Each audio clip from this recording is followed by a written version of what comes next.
হয়, প্ৰধানমন্ত্ৰীৰ সপোনৰ আঁচনি যি জল জীৱন মিছন, সেই জল জীৱন মিছনৰ এক আমি ফুপুলা স্বৰূপ দেখুৱাম আজি। এয়া মোৰ সহযোগীয়ে দেখুৱাব। এয়া হৈছে বিশ্বনাথৰ যি ডিৰিং পথাৰ, সেই ডিৰিং পথাৰৰ দৃশ্য।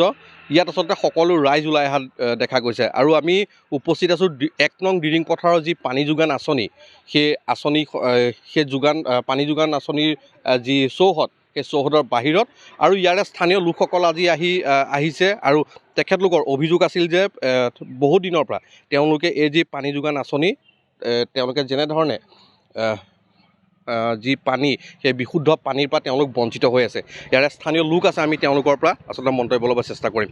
আপোনালোকে অভিযোগ দি আছিলে যে যি পানী, সেই পানী আপোনালোকে বিশুদ্ধ খোৱা পানীৰ পৰা বঞ্চিত হৈ আছে। কিমান দিনৰ পৰা হৈ আছে?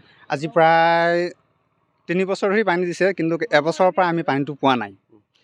ইয়াতে পানীৰ কাৰণে যদি আমি অভিযোগ দিবলৈ আহোঁ, পানী কিয় দিয়া নাই বা পাইপ ফাটি আছে কিয় মেৰামতি কৰা নাই, এওঁক যদি অভিযোগ দিওঁ, এওঁ এই কথাটোৰ ওপৰত ভিত্তি কৰি কয় মই একো নাজানো। এইটো আপোনালোকে ঠিকাদাৰক কওক আৰু ফিল্ড অফিচাৰক কওক। আমাৰ ইয়াৰ ফিল্ড অফিচাৰ হ'ল জিতেন ৰংহাং। জিতেন ৰংহাঙক বাৰম্বাৰ কোৱা সত্ত্বেও ই আওকাণ কৰি ফুৰে, এই কথাটো কাণত নলয়। আৰু ইয়াৰ বিষয় লৈ মই লিখিত হিচাপে ইঞ্জিনিয়াৰৰ ওচৰত মই এটা লিখিত হিচাপে দিছিলোঁ। তাৰ ওপৰত একশ্যন কৰি পেলাই কিছুদিন পানী দিছে, যাবত কিছুদিন ধৰি দিছিলে, তাৰপিছত আকৌ যেনেকৈ ধৰণৰ তেনেই আছে, যে পানী দিয়াৰ পৰা বঞ্চিত থাকে। এওঁক সুধিব আহিলে কয় আমি একো নাজানো। যদি একো নাজানে, এই ডিৰিং পথাৰৰ পানী যোগান আঁচনিটো ৰাখি পেলাইতো লাভ নাই।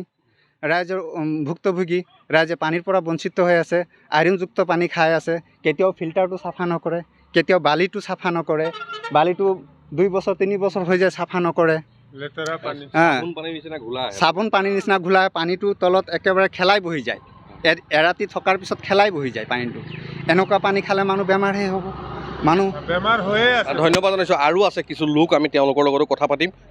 কিমানমান ৰাইজ আছে ইয়াতে এই পানী যোগান আঁচনি? 190 ঘৰ মানুহ আছে। তো আমিতো পানী নাপাওঁৱেই। পানী নোপোৱাৰ পিছত আমি ছাপ্লাই অফিচাৰক আমি কমপ্লেইন এখন দিছিলোঁ, আমি গোটেইখিনি মহিলা মিলি অফিচত গৈ পেলাই দি আহিছিলোঁ। তাৰপিছত জিতেনে গৈ তাত কি লগালে কি নাই, পিছত মোক ফোন মাৰি পেলাই ক'লে। মই অৱশ্যে ৰেকৰ্ডিং কৰি থৈছিলোঁ, কিন্তু মোৰ সেইখন মোবাইল ভাঙি গ'ল। সেই ছাৰজনে কৈছে আপোনাৰে অকলে কমপ্লেইন হৈছে নেকি? আপোনালোকে 10-12জন মহিলাৰে কমপ্লেইন হৈছে আৰু কাৰো হোৱা নাই। জিতেন দেখোন আমাক কৈছে তাত একো ধৰণৰ কমপ্লেইন নাই। এই ল'ৰাজনক আহি যদি জনাওঁ যে আপোনালোকে পানী কিয় নিদিয়ে, 3 টাইম পানী পাব লাগে, 1 টাইম কেতিয়াবা 10 মিনিট 15 মিনিট দিয়ে, কয় কি মোৰ ঘৰ আছে ইমান দূৰ, মই তাৰ পৰা আহোঁতে মোৰ দেৰি হয়। 3 বছৰ 4 বছৰ পৰা মই কাম কৰি আছোঁ, দৰমহা নাপাওঁ, আপোনাৰ যে ইয়াত আহি আছোঁ চাই আছোঁ সেইটোকে বহুত বুলি কয়। আপোনালোকে খোৱা পানীটো কেনেকৈ? যেতিয়া দিয়ে মানে পূৰা বোকা নিচিনা ঘোলা পানীত থৈ দিলে তলত পূৰা পাত কালাৰৰ মানে খেৱলি বহি যায় একেবাৰে। হয়, আচলতে বিগত কেইবাবছৰ তেখেতলোকে উল্লেখ কৰিছে যে কেইবাবছৰ ধৰি যি তেওঁলোকৰ পানী, সেই পানী কিন্তু তেওঁলোকে বিশুদ্ধভাৱে তেওঁলোকে পোৱা নাই। আৰু এয়া মোৰ সহযোগীয়ে দেখুৱাই আছে, এয়া হৈছে যি 1 নং ডিৰিং পথাৰৰ যি পানী যোগান আঁচনি, সেই আঁচনিৰ সেই ডিৰিং পথাৰৰ দৃশ্য দেখুৱাই আছে। আৰু লোক আছে, আমি তেওঁলোকৰ পৰা কিছু মন্তব্য ল'বলৈ চেষ্টা কৰিম। আপোনাৰ ঘৰ ইয়াতে হয়? হয়, মই 1 নং ডিৰিং পথাৰৰ নিবাসী। গতিকে উপৰোক্ত ব্যক্তিসকলে যিখিনি কথা কৈ গৈছে সেইটো মানে 100% সত্য কথাই কৈছে। আচলতে ক'ব গ'লে মানে আপোনাৰ অতি প্ৰয়োজনীয় বস্তুটো মানুহৰ কাৰণে পানীটো।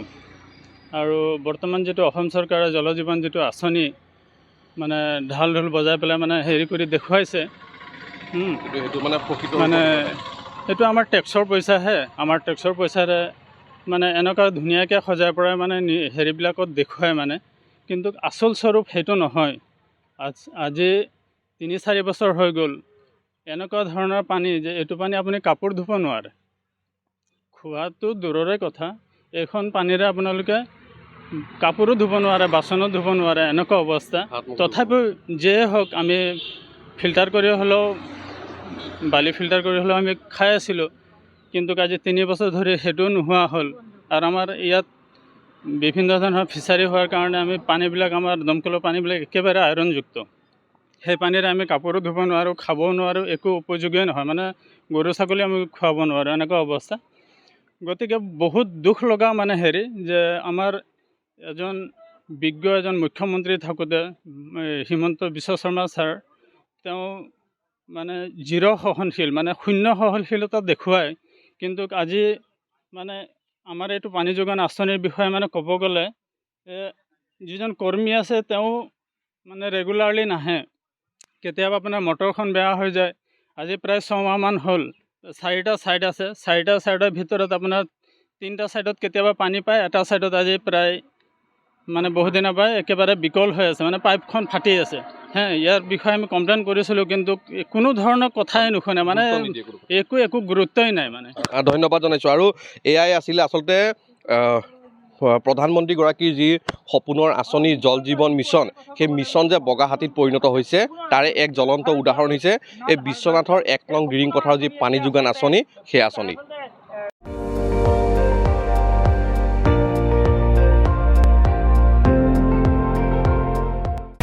আপুনি চাই আছে ND24, সৰ্বশ্ৰেষ্ঠ নহয় সৰ্বোত্তমৰ দৌৰত।